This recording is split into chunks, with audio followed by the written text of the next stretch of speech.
It is hard for me now to remember why they brought me here.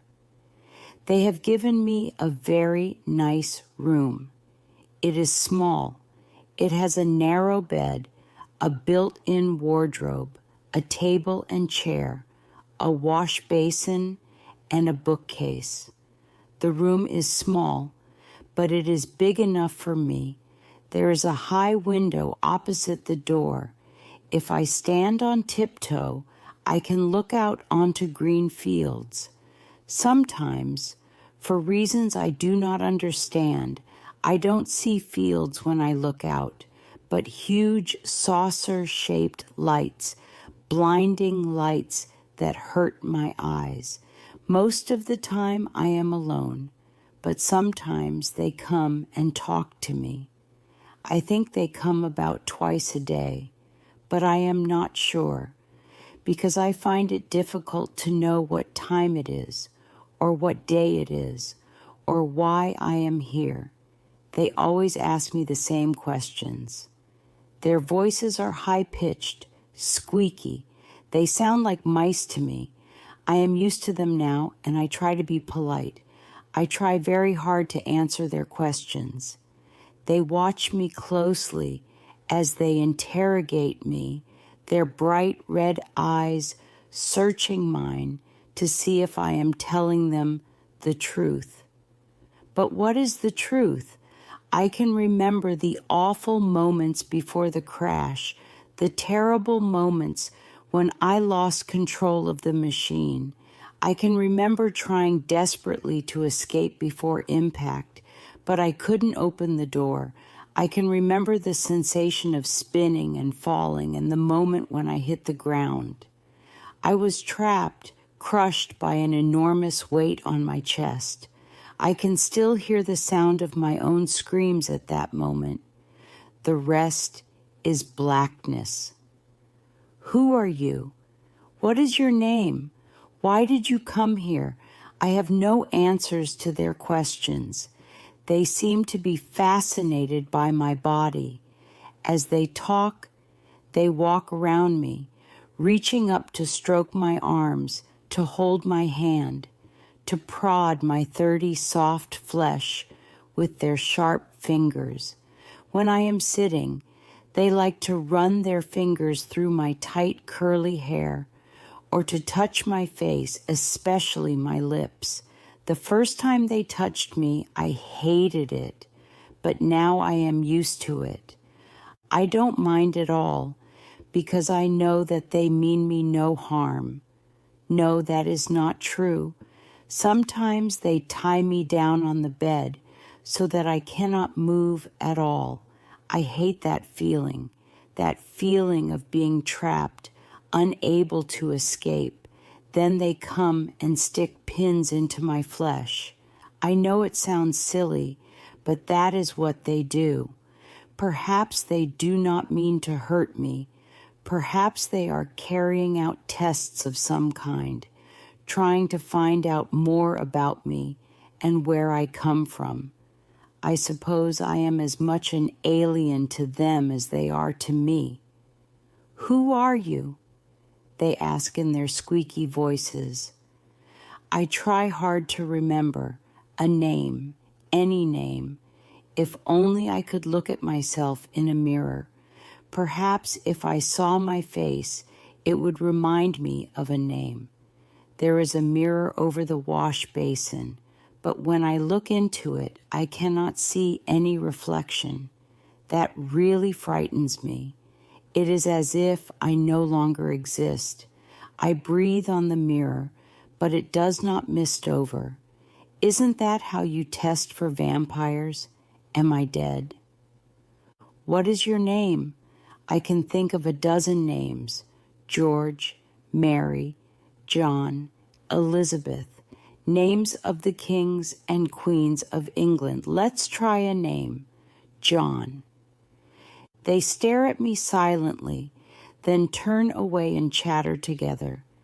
The one who seems to be in charge comes back and stands in front of me, looking into my eyes accusingly. He points at my chest and shakes his head. He knows that John is a man's name. How can my name be John? Therefore, I deduce I must be a woman, female, interesting. I run my hands over my shiny black skin. Men are hairy. I have no hair on my arms. Therefore, I am female, and I am beautiful. Black is beautiful. Where have I heard that before? I look down at my arms. Suddenly, they are not black anymore. They are white. Hard and cold and white. What have they done to me? And why do my arms suddenly feel so heavy, like lumps of lead? Perhaps they have drugged me. I am afraid again. I want my mummy. A childish, frightened cry echoes in my ears. Is it my voice that cries out, childlike, for mother? Your name cannot be John, says the tallest of these squeaking mouse-like creatures. The flashing pink eyes stare at me, waiting for an explanation. Please tell us the truth. I'm sorry, I say. You're right. My name isn't John. It's... My voice trails away into silence. If only I could see my reflection in the mirror, then I will know who I am. They leave me to my silence. After a long time, I get up and go to the mirror. Still no reflection, nothing. I run my fingers over my face, feeling its bumps and hollows, feeling it as if for the first time, curious. I examine my body, stroking and prodding it the way they do. Again, I explore my face. Whose face is it? How can you recognize your own face or your own body? There is a saying, I know something like the back of my hand. I close my eyes and feel the back of my hand. What do I know about this hand? Nothing. I think back to that terrifying moment before the crash. Then I was alive. Then I knew who I was and what I was doing. I was. A picture starts to form in the mirror, dimly, 85, like distant trees, seen through morning mist. I examine the picture in the mirror as if it were an old, faded photograph. I can just make a table. That's it. There's a table and food, and people eating and talking and laughing. I can see a woman, plump and loving, serving the food to the others. The mother of this happy family. My mother, my mother. It is just like a scene from one of those movies about the American Deep South. She looks at me. Mary Jean, stop your daydreaming and eat your dinner. She says. I run to the door, hammering on it to make them hear. Mary Jean, I shout. My name is Mary Jean. Listen to me. It's Mary Jean. Nobody comes. I go back to the mirror. It is blank again. That comforting picture of my family has gone. Where is my mother? And where am I? Pretty little Mary Jean with her tight black curls and her dreamy eyes. The blackness has returned. I try to scream but cannot.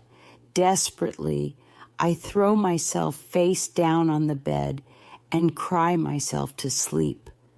Later, much later, the sound of voices from a long way off, strong voices, not squeaky mouse-like voices, but firm and businesslike, and bright lights, huge saucers of light burning through my closed eyelids. Suddenly, I am afraid to open my eyes. He's coming round, doctor. It was a woman's voice. I struggled desperately to remember where I was. Thank you, nurse. This was another female voice. the voice of someone who was used to being in charge. It could only be the doctor. I opened my eyes, not afraid of the lights anymore. The doctor was holding my hand and looking down at me. I could see that her eyes were blue behind her pink-framed spectacles. "Well, young man," she went on, holding my hand, "we were very worried about you." "Where have I been?" I whispered, realizing as I said it that it must have sounded like a very stupid question. "You've been unconscious for several days, John, my dear. It's been quite a struggle, but you've made it, despite all your broken bones. It looks as if you're going to be all right after all. Just try to get some rest." She turned to the nurse. "Mary Jean, would you give him a sedative, please?" As the nurse approached with the needle full of the sedative fluid, I heard the doctor say to her, "These youngsters and their fast cars, there ought to be a law against them." The nurse made me comfortable, or at least as comfortable as it is possible to be when you are encased from head to toe in plaster. I heard the click-click of her heels on the hard floor as she walked away. It was a comforting sound. Soon I was in a deep, untroubled sleep.